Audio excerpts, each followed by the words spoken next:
마가복음 10장 1절에서부터 12절 같이 읽으십시다. 예수께서 거기서 떠나 유대 지경과 요단강 건너편으로 가시니 무리가 다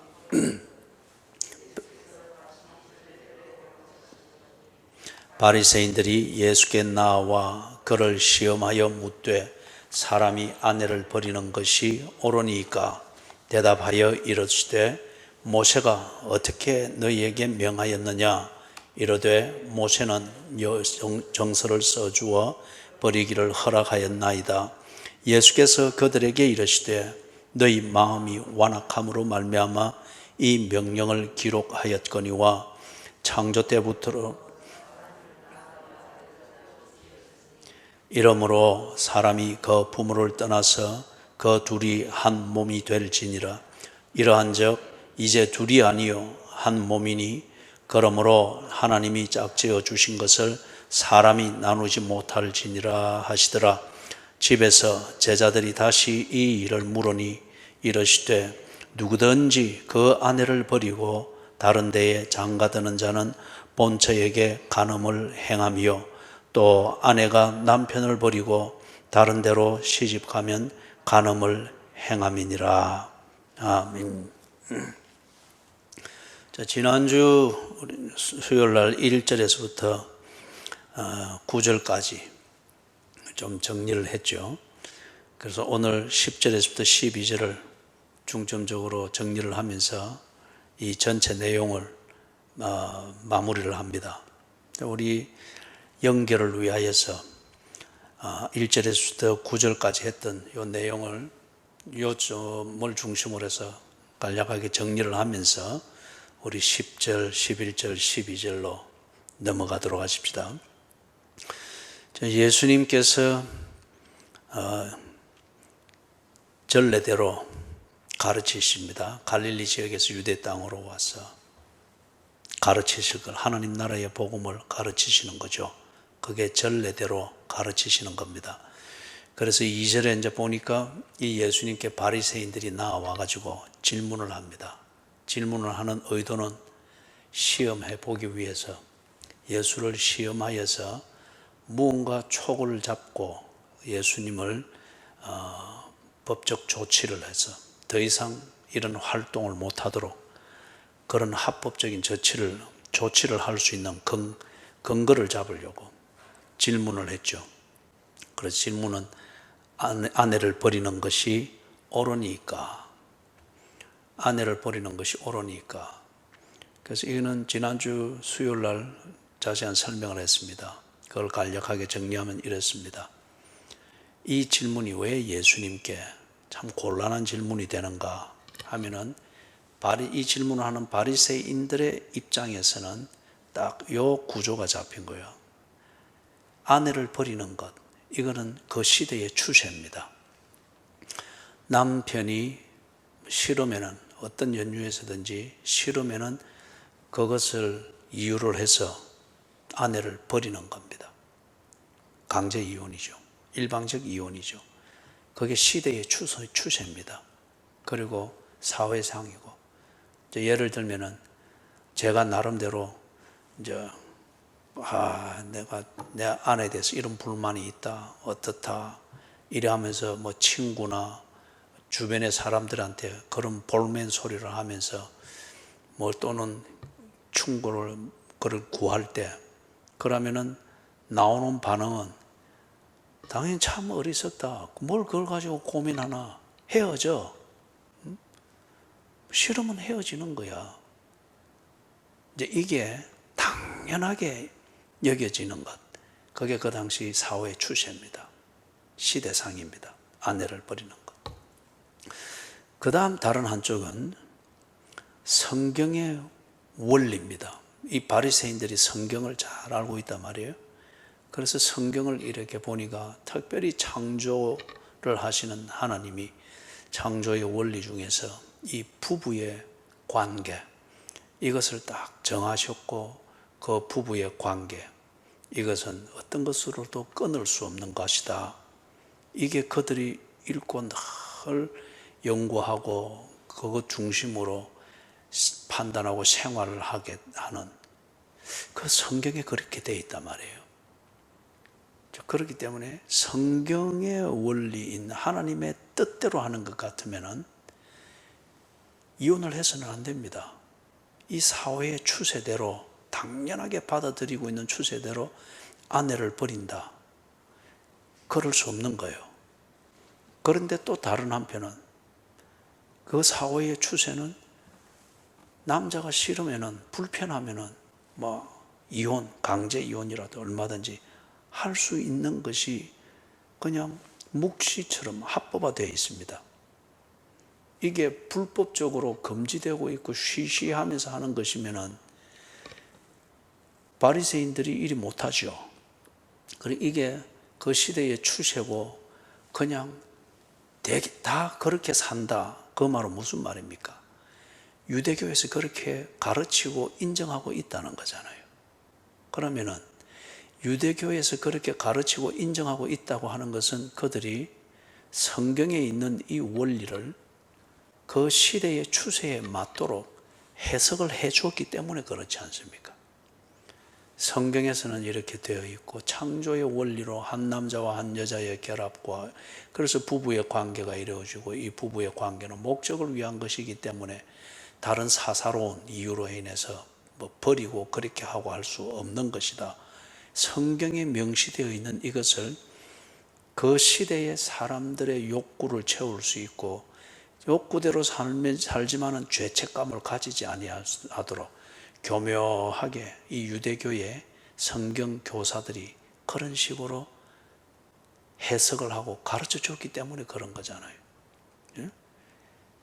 이 회당의 지도자들이나 유대교의 지도자들이 돈 많은 자들의 헌금을 받아내기 위해서 부자들이 이런 것을 심심하면 이리 하는 것에 대해서 죄책감을 안 가지도록 교묘하게 합리화해주는 그런 것이 되었든지 아니면은 유대교에 많은 사람들을 거느리기 위해서 사람들이 하고 싶은 것을 죄책감 없이 할 수 있도록 이런 성경의 원리를 사람들의 구미에 맞도록 다 교묘하게 해석을 해 주었든지 그런 것 같으면 사람들은 자신들의 욕구대로 하고자 하는 그 강렬한 그 추진력과 동시에 그 사회의 정신적인 도덕적인 이것을 지배하고 있는 유대교의 지도자들이 성경을 근거로 해서 그들이 이렇게 해도 된다고 해석을 해주니까 딱 갖다 붙이니까 이거는 금상첨화죠.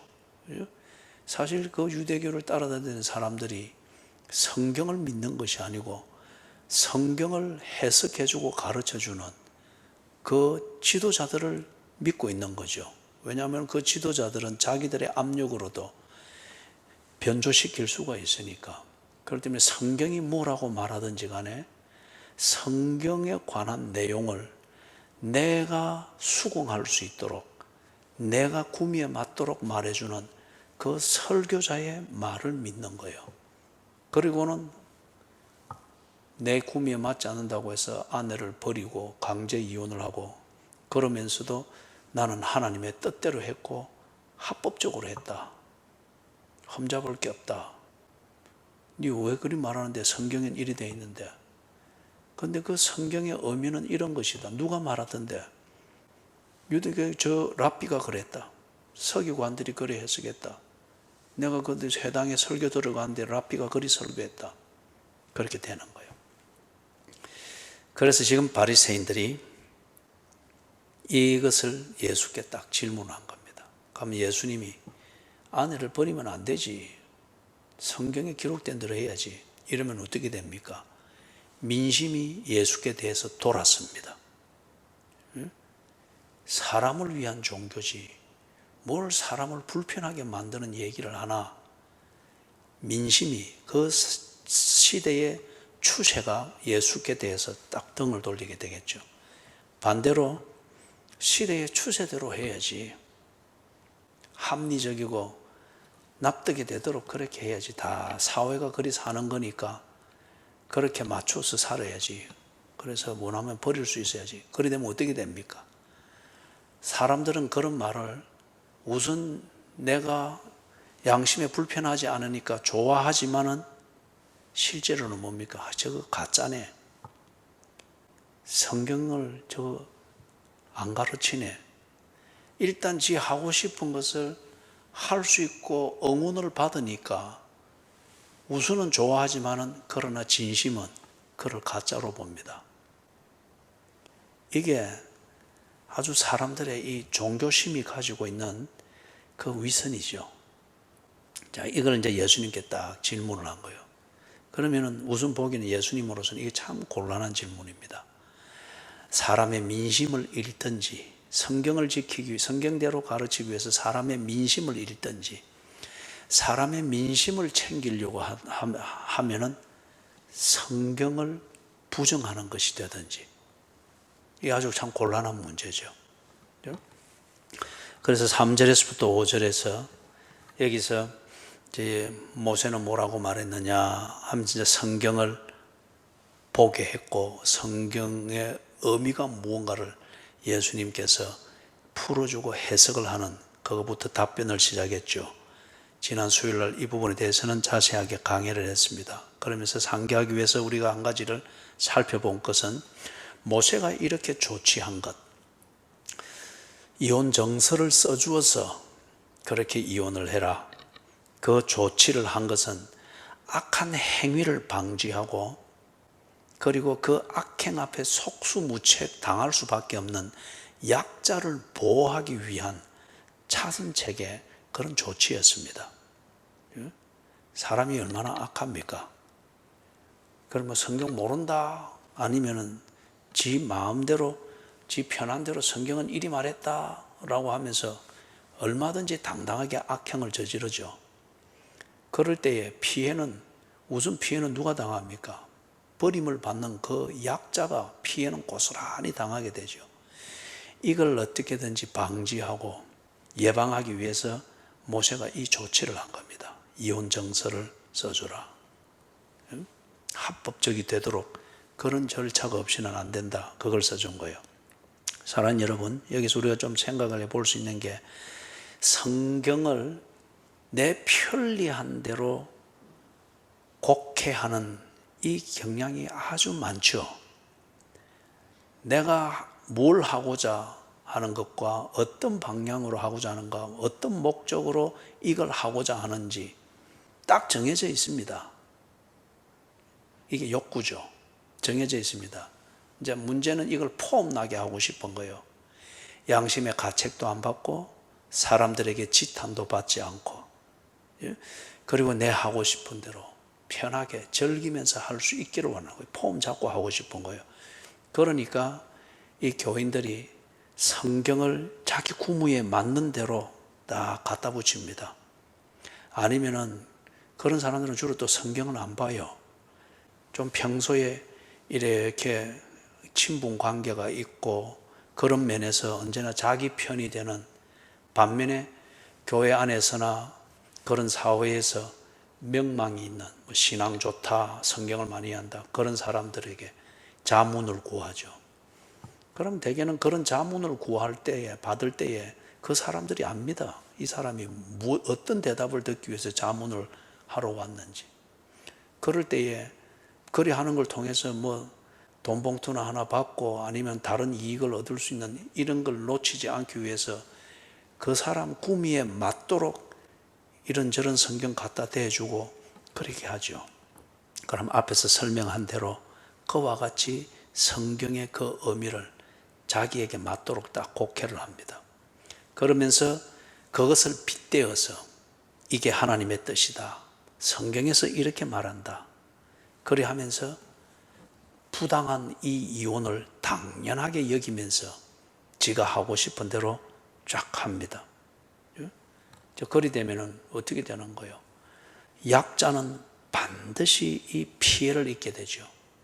그리고 버림을 받거나 강제 이혼을 당하거나 하나님의 뜻이라고 하는 이 명분 앞에서 아무 소리도 못하고 그냥 실제적으로는 억울한 피해자가 되어서 버림을 받는 이런 결과가 된단 말이에요. 여러분, 이것을 보호해야 되는 이런 조치를 조치와 예방책을 교회가 해야 됩니다. 성경을 바로 가르쳐야 됩니다. 성경에서 결혼을 뭐라고 말하는지, 성경에서 부부는 뭐라고 말하는지, 성경에서 부부의 관계, 부부의 생활을 어떻게 가르치는지 이걸 바로 가르쳐야 됩니다. 이 시대의 추세를 사랑이라는 이름으로 성경에서 아주 맛깔나게 가르쳐서 그래 해서는 안 되죠. 교회에서 이 세상에서 그 어떤 사상과 추세에 따라서 만드는 부부 세미나 부부 행복론 그런 것을 교회의 이름과 성경의 옷을 입혀가지고 그래 하면 안 되죠. 그래 하면 안 되죠. 그렇기 때문에 이혼을 교회 안에서도 이혼을 기도해가면서 이혼을 결행을 하는 거예요. 그런 사상에 딱 물들어져 있으니까 교회 안에서는 성경을 가르쳐야 됩니다. 성경에서 결혼을 뭐라 하는지, 성경에서 부부를 뭐라 하는지, 성경에서 부부 생활을 어떻게 해야 되는지 성경의 원리를 가르쳐야죠. 그리고 그 악한 자들이 남편이든 아내든 악한 그 사람이 자기의 악을 저지르고 합법적으로 저질러서 상대방이 억울한 피해자가 되지 않도록 교회는 분명하게 권징을 행해야 됩니다. 분명하게. 그죠? 자, 그 다음에 6절, 7절, 8절, 9절에서 예수님께서 성경에서 말하는 이 결혼, 부부가 무언가에 대해서 말씀을 하죠. 즉 성경의 원리, 하나님의 뜻, 결혼에 대한 하나님의 뜻, 부부 관계에 대한 하나님의 뜻이 무엇인가, 이것을 분명하게 말씀하고 있습니다. 시대의 추세가 뭔가, 이 추세로 가는 이 시대의 사상이 뭔가, 그걸 말하는 것이 아니고 그걸 빗대어서 지금 이 지경으로 갔단 말이에요. 그래서 이 지경으로 간 이 상태에서 바리새인들이 딴지를 걸기 위해서 당신은 사람들의 민심을 얻겠소, 아니면은 성경을 주장하다가 민심을 다 잃어버리겠소, 이런 식으로 딴지를 거는 질문을 한 거잖아요. 이게 대해서 예수님께서 6절, 7절, 8절, 9절에서는 성경의 원리가 무엇인가 하는 이것을 가르치는 겁니다. 자, 하나님, 결혼 또는 부부의 이 관계에 대해서 하나님의 뜻이 무엇인가? 이거는 하나님이 창조하시는 그 일을 통해서 드러내셨습니다. 그렇기 때문에 결혼이라고 하는 것, 다시 말해서 부부가 된다고 하는 이것은 창조의 원리입니다. 창조의 원리. 그죠? 다른 말로 말하면은 부부라는 이 관계와 부부의 생활이 없다고 하면은, 부부라는 이 존재가 없으면은 창조의 질서가 깨어집니다. 그 중심이 깨어져 버리는 거예요. 그래서 하나님의 뜻, 결혼에 대한 하나님의 뜻, 또는 부부의 관계라는 이것에 대한 하나님의 뜻이 무엇인가? 이거는 창조를 통해서 고스란히 나타내셨습니다.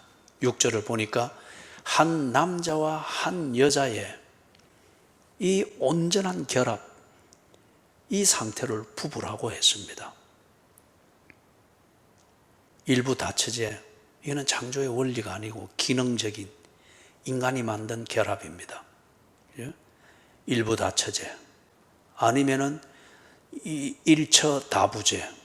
어떤 사회는 그런 게 있었죠. 부인 한 명에 남편 여럿, 어떤 이런 구조도 있었죠. 이런 게 있을 수가 없다는 거예요. 한 남자와 한 여자의 온전한 결합, 이게 부부다. 그러면서 7절을 보니까 거기서는 이러므로 사람이 그 부모를 떠나, 이게 큰 것을 암시를 하죠. 간단하게 한 번 더 상기를 시키면은 부모와 자식의 관계, 이것이 중심이 아닙니다. 남편과 아내의 관계, 이게 중심입니다. 이 관계를 만드는 그 밭이 무엇인가? 그게 부모와 자식의 관계입니다. 그러면은 부모와 자식의 관계에서 부모가 할 일은 무엇인가? 부모가 할 일은 자식을 자식 사랑이라고 하는 이 영양분은 어디에서도 구할 수가 없는 거죠. 부모의 자식 사랑. 그죠? 이 부모의 자식 사랑이라는 영양분을 가지고 자식을 먹이는 거예요. 무엇을 위해서 이 영양분을 먹여서 자식이 어느 만큼 자라기를 원하는가? 그 목적은 뭔가 하면 자식을 남자로 자라게 하고 여자로 자라게 해야 됩니다. 평생 자식을 부모의 설하에 있고 부모의 애정관계에 있는 거기 머무는 있을 만한 자식으로 키우기 위해서 자식 사랑이라는 이 영양분을 한없이 공급한다고 하면 이 부모는 직무유기를 한 거라는 거예요. 자식이 남자가 되고 여자가 되어서 더 이상 부모의 자식 사랑이라는 이 영양분을 먹고 크기에는 너무 커버린 이것으로 키워내야 된다는 거예요. 부모의 자식 사랑, 이것을 통해서 부모는 자기 아들을 남편이 될 수 있는 남자로 키우고 아내가 될 수 있는, 아내의 역할을 할 수 있는 그러한 여자로 자기 딸을 키워내는 것. 이게 부모와 자식의 이 관계를 꼭 거쳐야 되는 이유입니다. 그런데 문제는 이 부모가 이 직무를 유기하죠. 그래서 자식 사랑이라고 하는 이것을 계속 먹여서 이것보다 귀한 영양소가 어디 있어요? 먹여서 어떻게 합니까? 자식은 평생토록 부모만 바라보면서 거기서 애정의 충족감을 가지고 그 다음에 사람 사는 맛을 느끼려고 하고 보람을 느끼려고 하고 안도감과 평안과 행복을 느끼는 그런 체질로 막 만들어 버리려고 한단 말이에요. 직무유기라는 거예요. 이러므로 남자가 사람이 그 부모를 떠나서 이게 딱 이루어져야 된다는 거예요. 아들로서는 또는 딸로서는 결혼을 못 해낸다는 겁니다. 남자가 될 때 여자를 만나고 여자가 될 때 남자를 만나며 남자에게 필요한 것은 여자의 애정이며 여자에게 필요한 것은 남자의 애정입니다. 이럴 때에 이 둘이 만나서 부부가 된다는 거예요. 그 다음에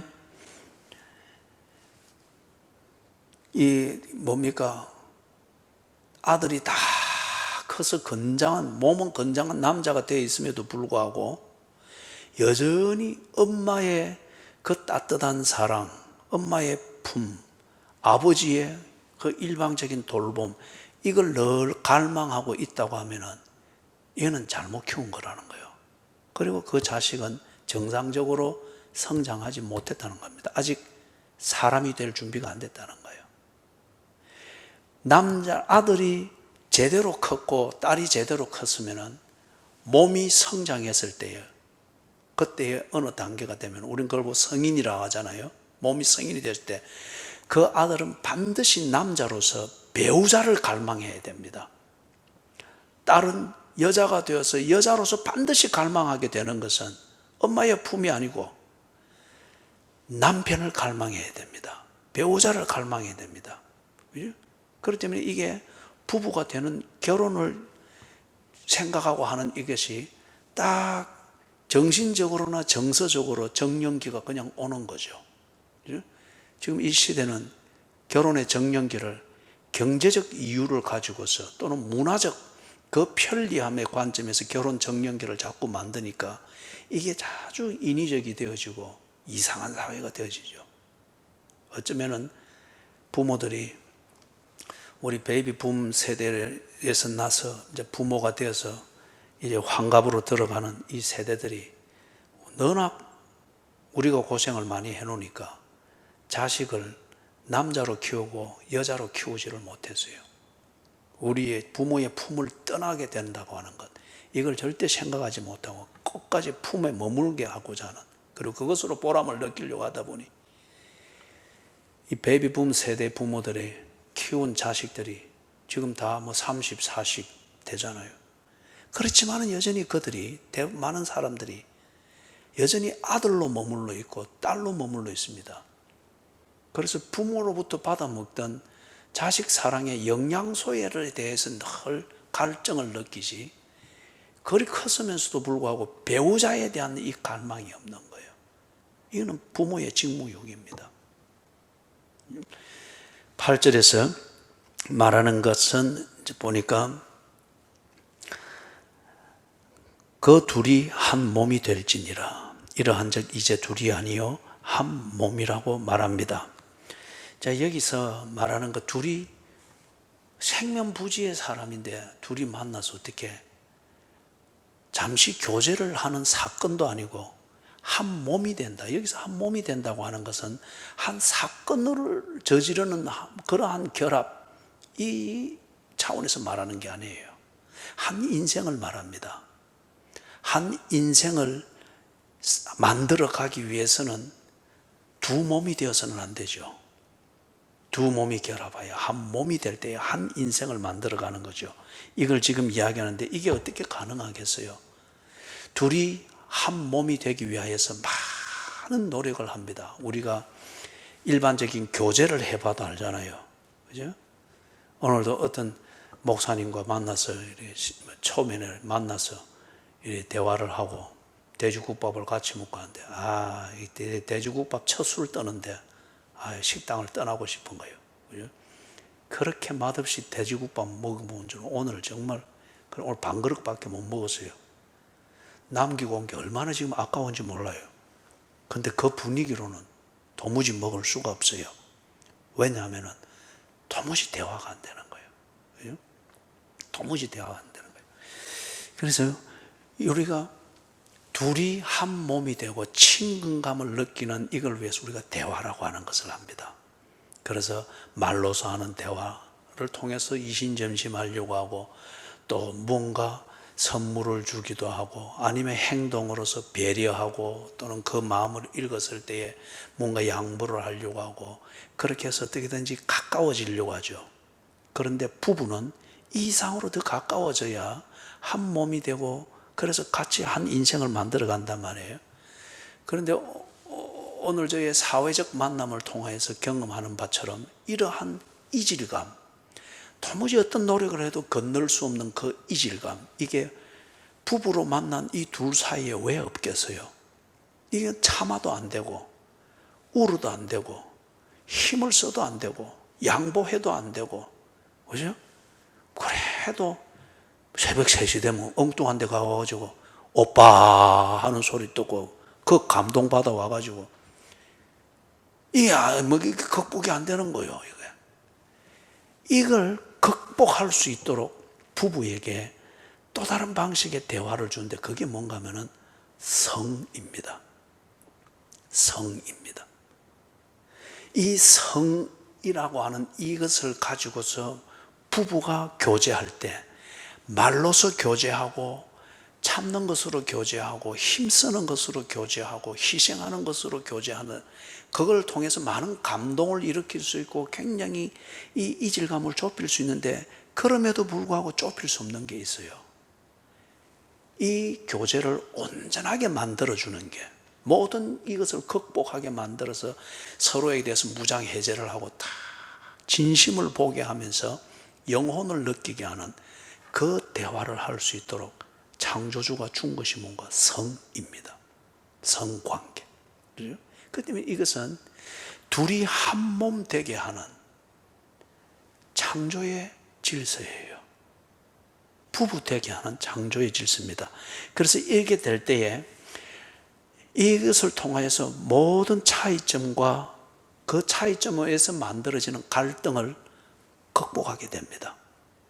그걸 통해서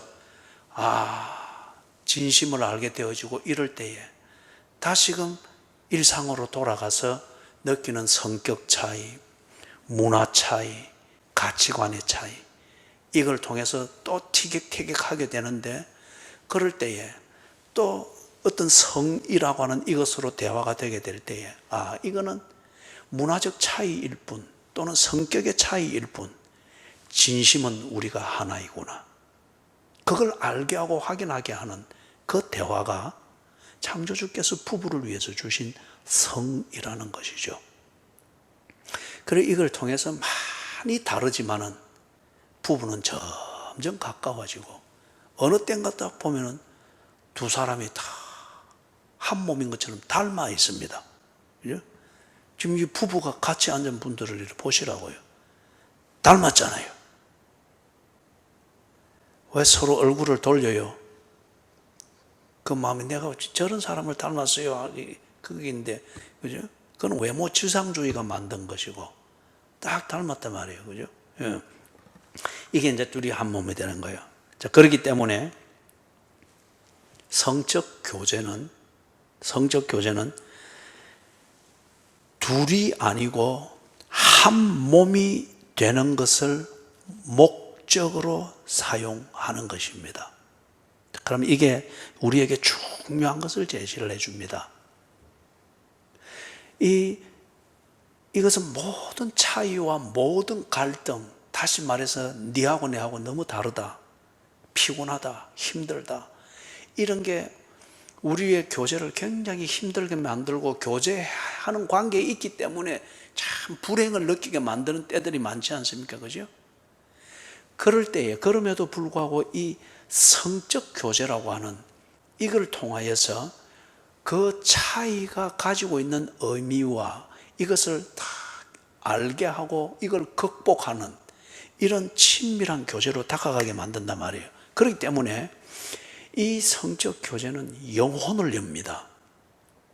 우리가 사도행전 9장에서 보았던 그 표현을 빌려 말하면 눈의 비늘 같은 것이 벗겨지게 하고 내 배우자를 다시 보게 만듭니다. 말로서 알 수 없었던 것, 취미로서 알 수 없었던 것, 성격으로 알 수 없었던 것, 이 비늘을 벗겨내고 배우자의 진심과 함께 있음의 가치와 중요성을 다시 보게 합니다. 그렇기 때문에 이 성적 교제라고 하는 것은 정말 신비한 것입니다. 어찌 보면 이게 동산 중앙에 둔 따먹지 말라 명령한 그 선악과와도 같은 것일 수가 있겠죠. 그죠? 그런데 인간이 그걸 딱 따먹을 때 눈이 밝아서 다르겠던 것처럼 이 인간이 이 귀하고 신비로운 이 교제를 자기 욕구를 충족시키는 것으로서 이 교제를 사용을 하는 거예요. 그렇기 때문에 이것이 주는 쾌감만 즐기고 둘이 한 몸이 되는 것은 거부하는 거예요.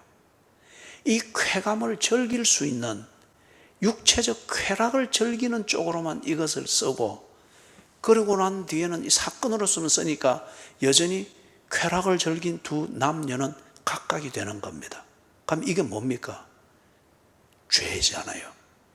하나님께서 이것을 준 것은 둘이 한 몸이 되라고 준 것인데 이걸 내 욕구를 채우는 수단이 되기 위하여서 이걸 즐기고 더욱더 둘이 각각이 되어진다. 이걸 보고 우리는 성적 타락이라 그러죠. 그리고 이 쾌락을 위해서 극구 성적 교제를 이리 쓰는 걸 우리는 성의 중독이라고 합니다.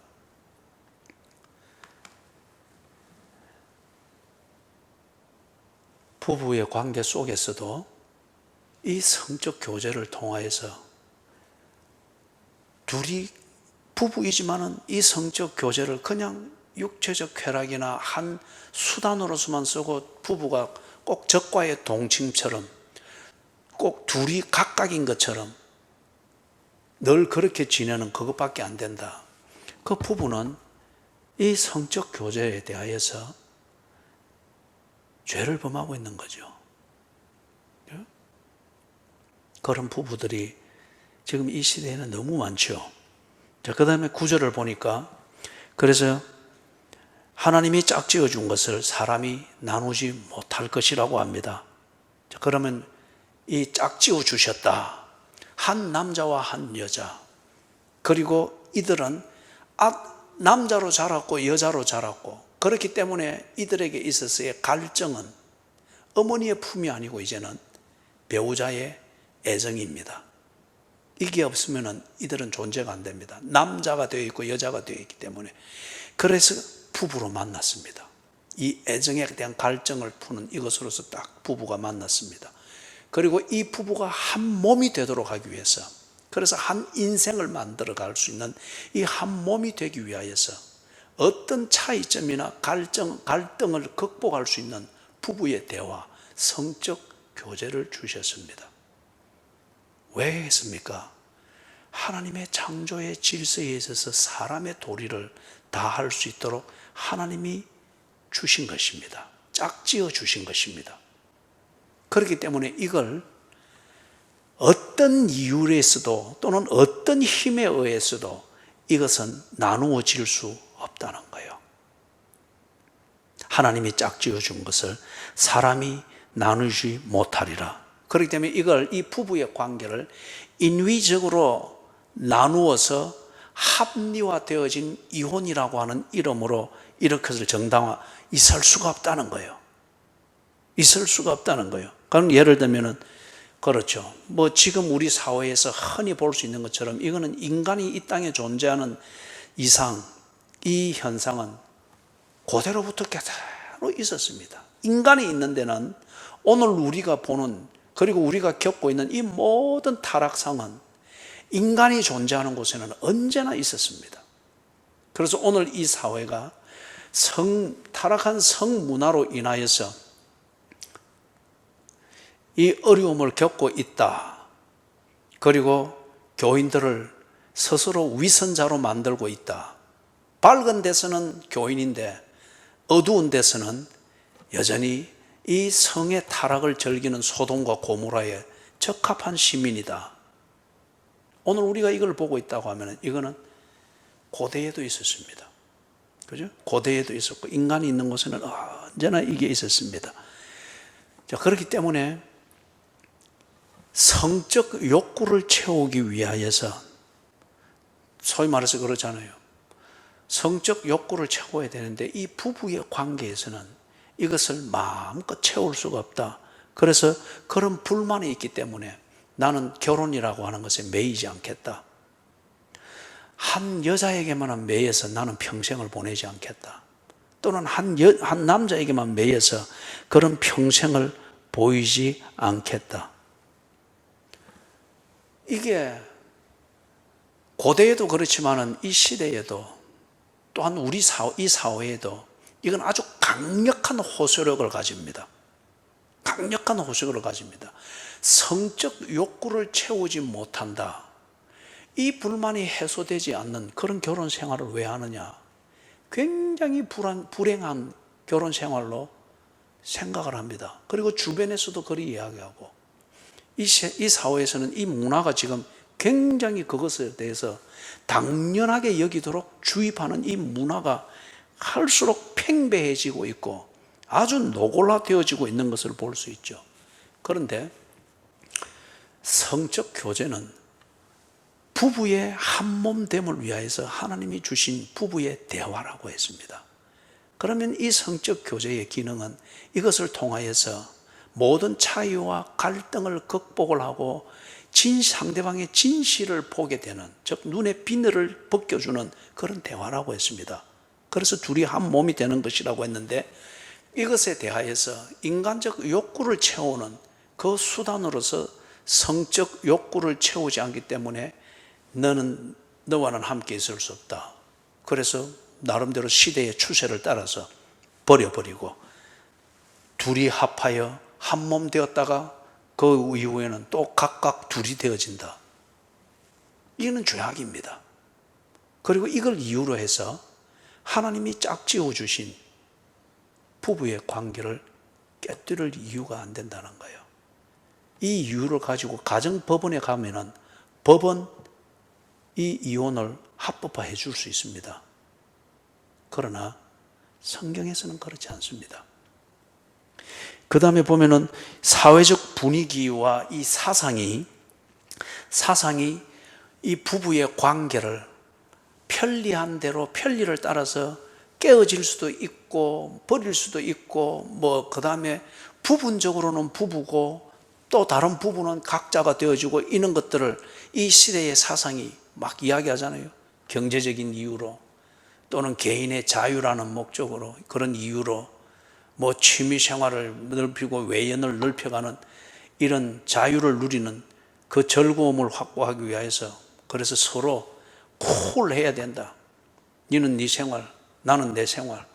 그리고 서로 그에 대해서 간섭하지 않고 그리고 부부로서 언제나 만나고 뭐 이런 것으로 해서 하나님이 짝지어 주신 것을 시대의 추세에 맞도록 변질시키고 변형시키는 것을 당연하게 여기고 그것을 지혜로 여기고 받아들이는 이 분위기가 팽배합니다.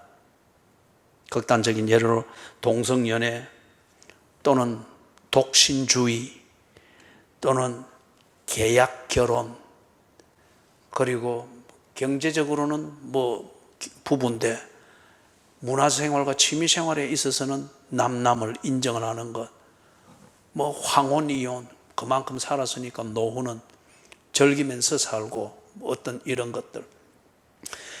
이 시대의 사상이 우리가 하고 싶은 대로 하는 것을 합리화해주고 당연하게 여기도록 만들어주는 그런 게 엄청나게 많죠.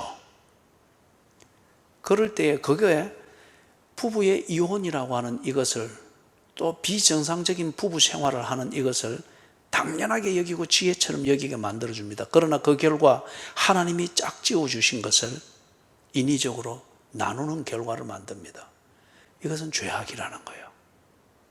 어떤 이유에서도 그 시대의 추세가 어떻든지 간에 또는 그 시대의 사상이 뭐라고 말을 하든지 간에 그것이 행복이니 자유니 정당화시키는 이론들이 뭐든지 간에 성경이 말하는 것은 뭐냐? 하나님이 짝지어 준 것을 사람이 나누지 못하느니라.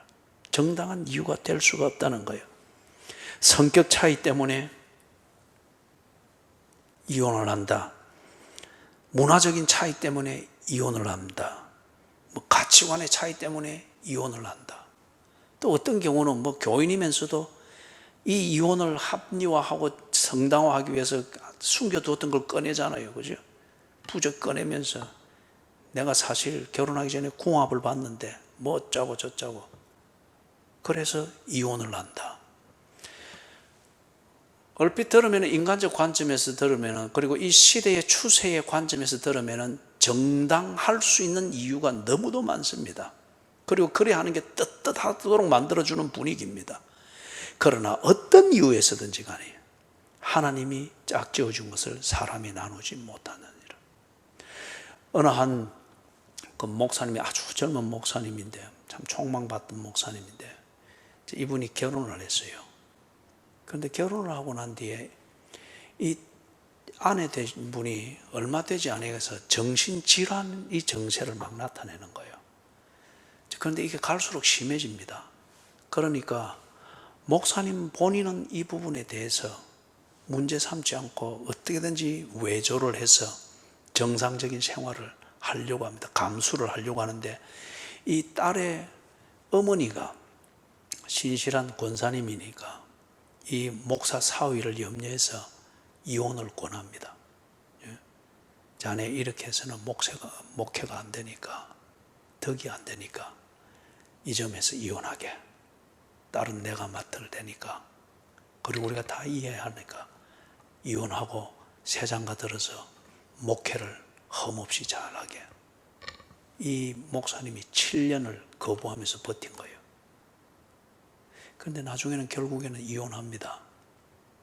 워낙이 처가 쪽에서 그렇게 권하고 또 7년을 한번 지내보니까 그 말이 설득력이 있으니까 이혼을 합니다. 정상 참작은 됩니다. 그러나 이것이 그 아내를 버릴 성경적인 이유는 되지는 않습니다.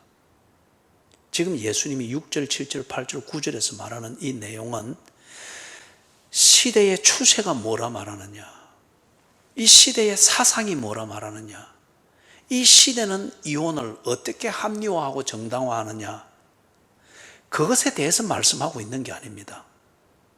이 시대가 뭐라고 하든지 간에 성경이 뭐라고 말하느냐, 성경의 원리가 뭔가, 예수님은 이걸 말해주고 있는 거예요. 당연히 이 시대의 추세는 성경이 뭐라고 말하고 있는가, 이 부분에 대하여서 그들은 웃기는 소리 하고 있네, 너 그 종교에서나 그런 소리 하지, 그렇게 말하는 거예요. 그러나 분명한 것은 성경이 뭐라고 말하느냐, 하나님을 믿는 자이고 성경이 하나님을 믿는 신앙 고백의 기초가 되어 있는 자들이면 성경을 들어야지요. 그 하나님의 말씀을 들어야지요. 그렇기 때문에 예수님의 이 반격은, 바리새인들아, 이 질문을 하는 바리새인들아, 너희가 하나님을 믿는 백성이냐? 그러면은 너희들의 신앙의 근거는 이 시대의 추세가 아니라 하나님의 뜻이며 그 말씀인 것을 너희도 인정하느냐? 그러면은 하나님의 말씀은 이것이다. 그게 지금 6절, 7절, 8절, 9절입니다. 지금 우리가 개인적으로는 어떤 계산을 하고 있고 어떤 성적 문화와 생활에 대해서 자기 나름대로 어떤 식으로 즐기고 있는지 몰라요. 그러나 그것에 대해서 시대의 추세에 비추어 볼 때 이것은 잘못이다, 도덕적이다, 지금 이걸 말하고자 하는 게 아니에요. 당신이 그리스도인인 것 같으면은, 당신이 하나님의 말씀을 믿는 그리스도인인 것 같으면은, 하나님의 말씀은 부부의 관계를 이렇게 말한다는 거예요. 하나님을 믿으면 하나님의 말씀이 말하는 이 부부의 관계를 지키라는 겁니다. 세상의 추세가 이렇기 때문에 그 안에서 예수를 믿는 사람들이 어떻게 더 행복을 즐길 것인가, 누릴 것인가, 그런 그 부부 세미나를 하는 게 아니에요. 지금 예수님이 말하는 것은 하나님의 말씀은 이것이다는 겁니다. 부부에 대해서는 하나님의 말씀은 이것이다. 어떤 이유로도 하나님이 짝지어 준 것을 나눌 수가 없다고 합니다. 자, 그래서 10절, 11절, 12절로 넘어갑니다. 10절에 보니까 집에서 제자들이 다시 이 일을 물었다. 왜 이 사람들이 예수님과만 딱 별도로 된 이 자리에서 이 사람들이 이 질문을 다시 했을까요? 여러분, 이거는 간단합니다. 이 제자들도 이미 자기들도 모르는 사이에 그 마음에 안 들면은 버리고 그 다음에 또 다시 소위 말해서 새 장가 들고 이리 맞추고 하는 것, 그 사회 분위기, 시대의 추세에 길들여져 있습니다. 그게 전혀 죄인 줄 모릅니다. 잘못된 줄 모릅니다. 오히려 그걸 좀 더 발빠르게 하고 어떤 이런 것이 오히려 더 지혜롭게 사는 것이고 행복하게 사는 것이다 하는 그 사회의 추세에 그냥 그대로 맞추어 가고 있는 거예요. 아무 감각이 없는 거예요. 그런데 지금 예수님이 하는 말씀을 딱 들어보니까 이거 자기들 얘기거든. 그런데 예수님의 말을 들어보니 이게 죄다 말이에요. 엄청난 죄인 거라, 이게. 그래, 이게 혼돈이 되는 겁니다. 그래서 이 제자들이 예수님을 공격하고 있는 바리새인들 그리고 듣는 군중들이 있는 앞에서 똑같은 질문을 하기는 체면이 안 쓰잖아요. 그 다음에 예수님과 의리도 안 지키는 것 같고, 그래서 이 자리에 딱 와가지고 별도로 있는 자리에서 물어봅니다. 이 말은 예수님, 우리도 지금 이렇게 생각하고 그래서 모세의 율법을 따라서 그냥 편리하게 하면서 그게 편리한 것 같고 이게 정상이고 하나님이 주신 축복이라 생각하고 살았는데, 오늘 선생님 예수님 말씀 들어보니까 우리가 죄를 지어도 엄청난 죄를 짓고 있네요. 이거 왜 되겠습니까? 그게 정말 무슨 말입니까? 이걸 묻는 거예요. 그렇죠? 여러분, 이런 자기 성찰, 이걸 통해서 제 눈에 씌인 비늘이 떨어지는 이 일이 일어나야 됩니다. 안 그러고는 절대 안 바뀝니다. 합리화하는 것만 나오지. 오늘 이 현대교회의 많은 교인들이 이 시대의 추세를 따라서 이 시대가 말하는 행복을 찾고 그걸 즐기는 이 문화생활에 깊이 물들어져 있습니다. 그걸 더 경쟁력 있게 하고 더 편하고 더 즐길 수 있도록 하기 위해서 교회에 와서 그들은 한 가지를 더 하는 거예요. 하나님 복을 주십시오. 더 많은 기회를 주십시오. 마음의 평안을 주십시오. 이거잖아요. 예? 그렇기 때문에 특별히 이 현대교회 교인들이 문화와 관련된 것, 특별히 성문화, 이거는 술, 음주 문화하고도 같이 가는 거잖아요. 이 성문화와 관련되어진, 직접적이든 간접적이든 성문화와 관련되어진 오락 프로그램이든지 취미생활이든지 대인관계나 사회생활, 여기에 대해서 감각이 없습니다.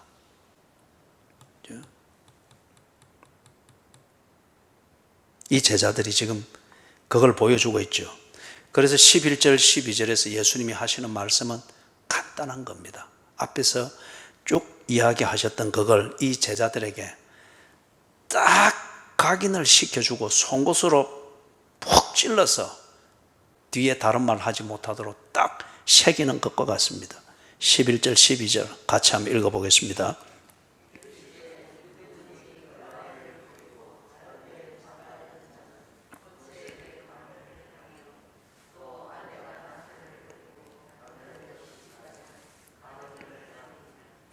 거기에 남편이 아내를 버리고 다른 데 장가가는 것, 아내가 남편을 버리고 다른 데 시집가는 것, 이것에 대하여서 똑같이 뭐라고 말합니까?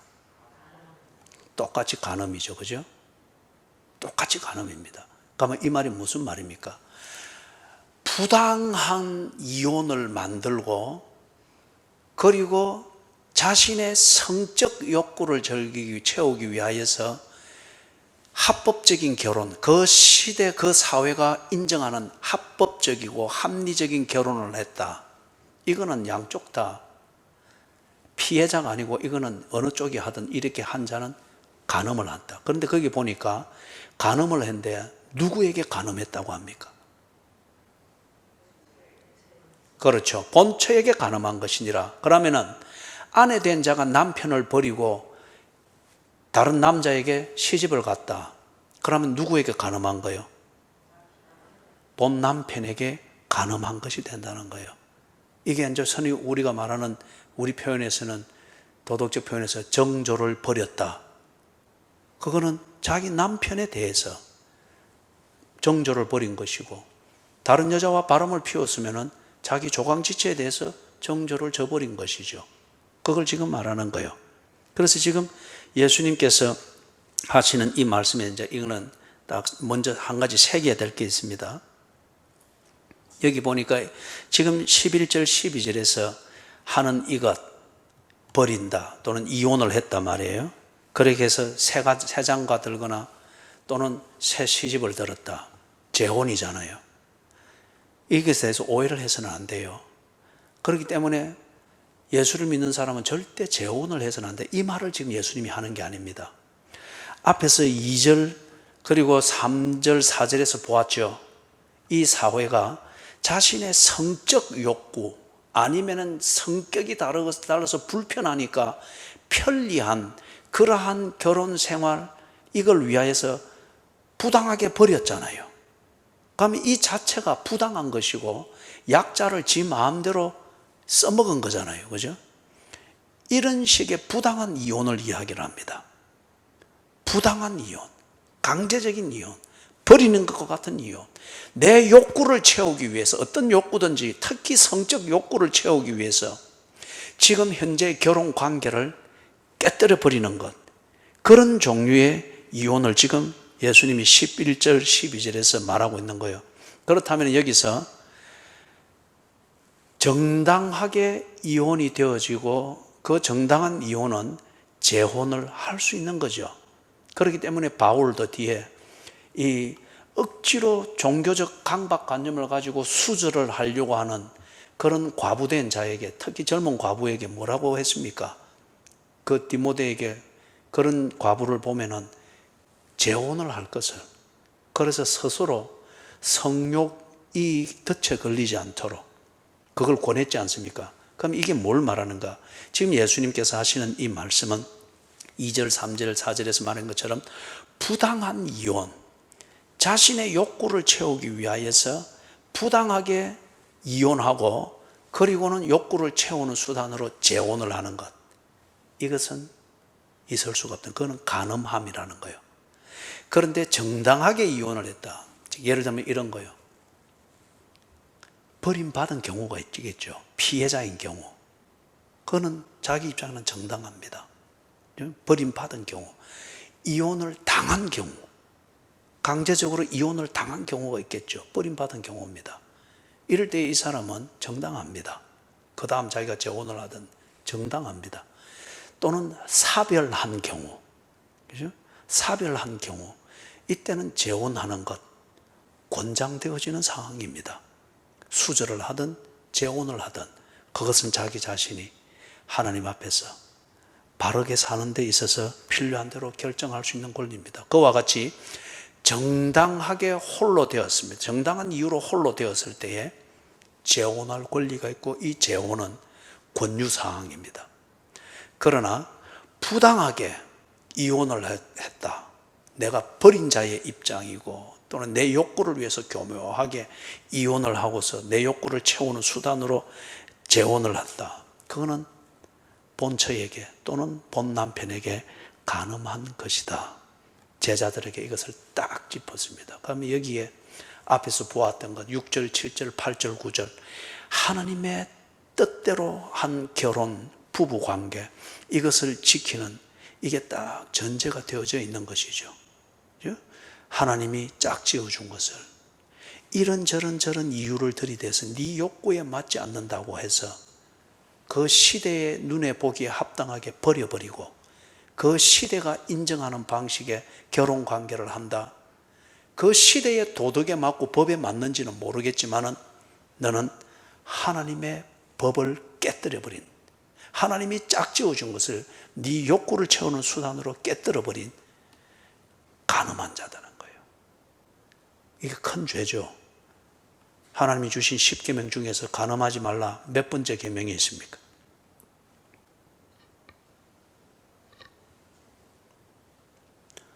간음하지 말지니라. 이것도 10계명 찾으러 가야 돼요.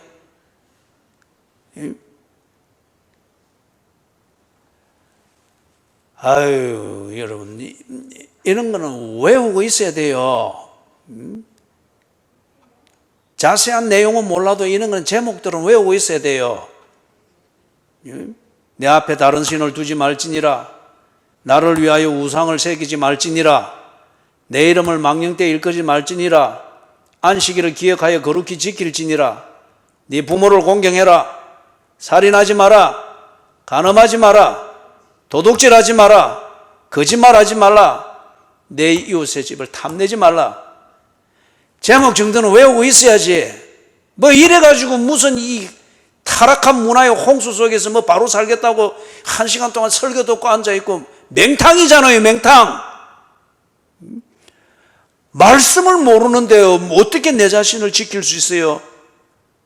단지 뭐 바리새인들의 그런 해석들과 그런 것에 자꾸 귀를 기울이게 되지. 알아야 될 것은 알고 계세요. 그래 해야 뭔가 바로 산다. 이리 말할 때 진실이 엿보이죠. 그렇기 때문에 간음한다. 간음의 기준이 뭐냐? 11절 12절에서 딱 이야기를 했고, 그리고 이 간음은 죄악입니다. 뭐 간통이라는 말과 뭐 이런 걸 가지고 이 시대의 추세와 사상을 가지고 그거는 자기의 자유를 추구하는 용감한 행동이다, 무슨 권리다, 어떤 이 시대의 법과 도덕의 해석으로는 뭐라고 꾸며대든지 간에 성경은 이렇습니다. 성경은 하나님이 짝지어 주신 것, 성적 교제라는 이 대화를 주셔서 둘이 한 몸 되도록 하기 위해서 하나님이 짝지어 주신 것, 이것을 깨뜨리는 것이 성적 교제를 가지고서 자기의 욕구를 채우는 수단으로 쓰면서 부부의 관계를 금이 가게 만들고 깨뜨린다면 법이 뭐라고 말하든 도덕이 뭐라고 합리화하든 성경에서 비춰볼 때 그거는 죄입니다. 죄입니다. 어설프게 이 시대의 얘기와 부추겨주는 소리를 듣고서 어설픈 이야기를 하다가 여러분 하나님 앞에서 망신당하지 말고 성령을 근심케 하는 사람이 되고 그런 씨앗을 가정에 심지 말고 세상은 어리석고 뭐 고리타분한 소리다. 너희 종교들 이야기, 종교 얘기지. 세상은 그리 말할 수 있어요. 세상은 하나님을 믿지 않기 때문에. 그러나 하나님을 믿는 하나님의 자녀들은 하나님의 말씀을 믿고 듣고 지켜야 됩니다. 이게 당연한 거잖아요. 그죠? 그 하나님은 결혼에 대해서 뭐라 말하는가? 부부관계에 대해서 뭐라 말하는가? 6절, 7절, 8절, 9절처럼 말씀하신 거예요.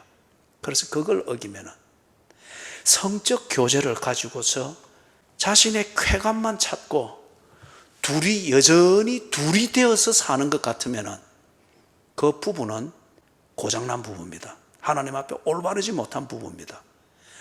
또는 부부의 관계는 지키지 않으면서 혼전 성관계든지 아니면 결혼 관계에 있으면서 이 성적 욕구는 다른 방식으로 채운다든지 이걸 가지고 부부가 뭐 서로 이해해주고 뭐 그래 하면서 지 하고 싶은 대로 성적 생활을 한다든지. 성경은 그리 말합니다. 하나님이 짝지어준 것에 금이 가게 만들고 나누어지게 만드는 것은 죄악이라고 합니다. 그렇기 때문에 부부의 관계를, 그리고 부부가 둘이 연합하여 한 몸이 되는 이 목적으로서의 성적 교제라는 이 대화를 바로 쓰지 않는 것, 그것은 죄악입니다. 하나님의 자녀는 해서는 안 될 일이며 죄를 즐기면서 나중에 좋아질 리는 절대 없습니다. 죄를 짓는 순간은 짜릿합니다.